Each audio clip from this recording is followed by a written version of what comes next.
नमस्कार। अच्छा, कभी सोचा है कि ये जो हमारे कंप्यूटर्स हैं, इनके अंदर असल में होता क्या है? आज ना हम इसी राज से पर्दा उठाने वाले हैं। हम बात करेंगे कंप्यूटर हार्डवेयर की एकदम बुनियादी बातों के बारे में।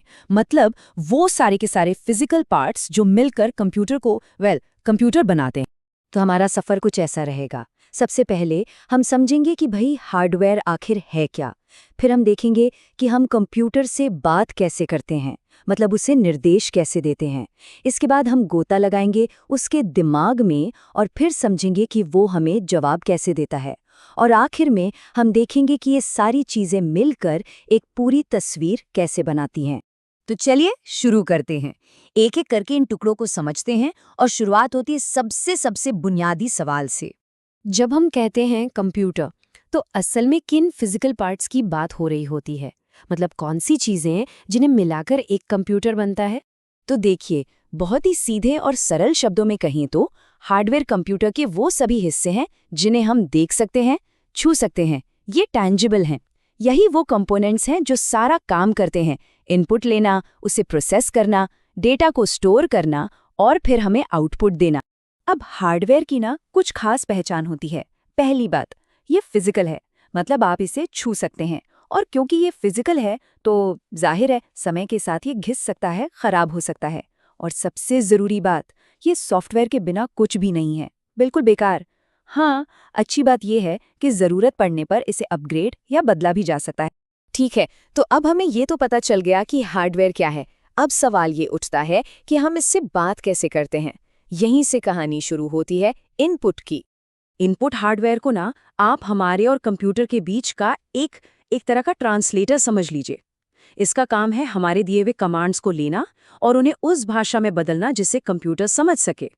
और इसके उदाहरण हम सब रोज देखते हैं, रोज इस्तेमाल करते हैं।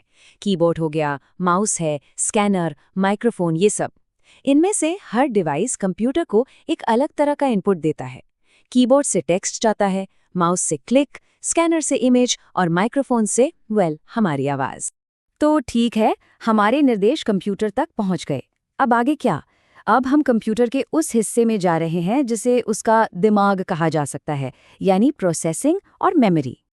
देखिए, अगर कंप्यूटर का कोई दिमाग है तो वो है इसका सेंट्रल प्रोसेसिंग यूनिट, यानी कि सीपीयू। यही वो जगह है जहां सारा असली काम होता है, सारा हिसाब किताब, सारे फैसले लिए जाते हैं। इनपुट डिवाइस से जो भी डेटा आता है वो यहीं पर प्रोसेस होता है। अब सीपीयू के अंदर भी ना दो बहुत जरूरी हिस्से होते हैं।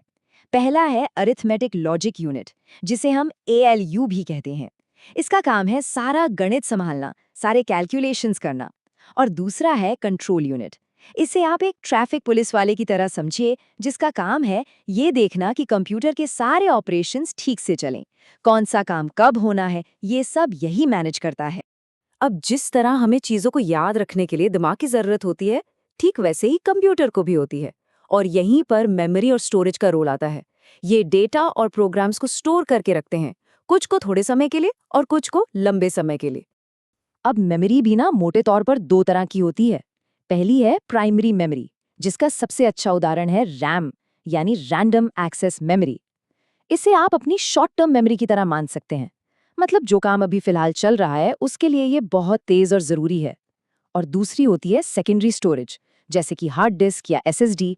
ये हमारी लॉन्ग टर्म मेमोरी जैसी है। यहाँ पर डेटा तब भी सुरक्षित रहता है जब कंप्यूटर बंद हो। चलिए, अब कहानी में और आगे बढ़ते हैं। हमने इनपुट दे दिया, प्रोसेसिंग हो गई। अब ये देखते हैं कि कंप्यूटर अपने नतीजे हम तक वापस कैसे पहुंचाता है।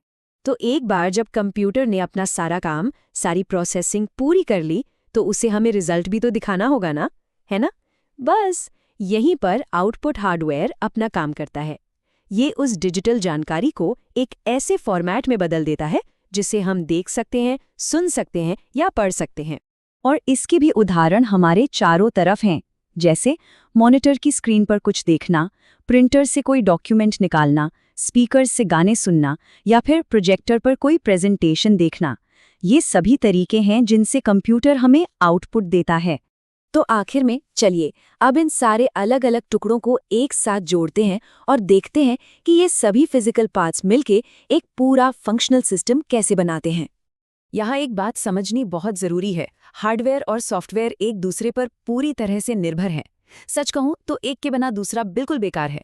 अगर हार्डवेयर शरीर है तो सॉफ्टवेयर उसकी आत्मा है। तो पूरी बात घूम फिरकर इस एक सीधी साधी लेकिन बहुत पावरफुल इक्वेशन पर आकर खत्म होती है। हार्डवेयर प्लस सॉफ्टवेयर मिलकर बनता है एक कंप्यूटर सिस्टम। इसके बिना बात बनेगी ही नहीं। तो मैं आपको इसी एक सवाल के साथ छोड़कर जा रहा हूं। जरा सोचिए, सॉफ्टवेयर के बिना जो उसे ये बताए कि उसे करना क्या है, हार्डवेयर का एक टुकड़ा आखिर क्या है?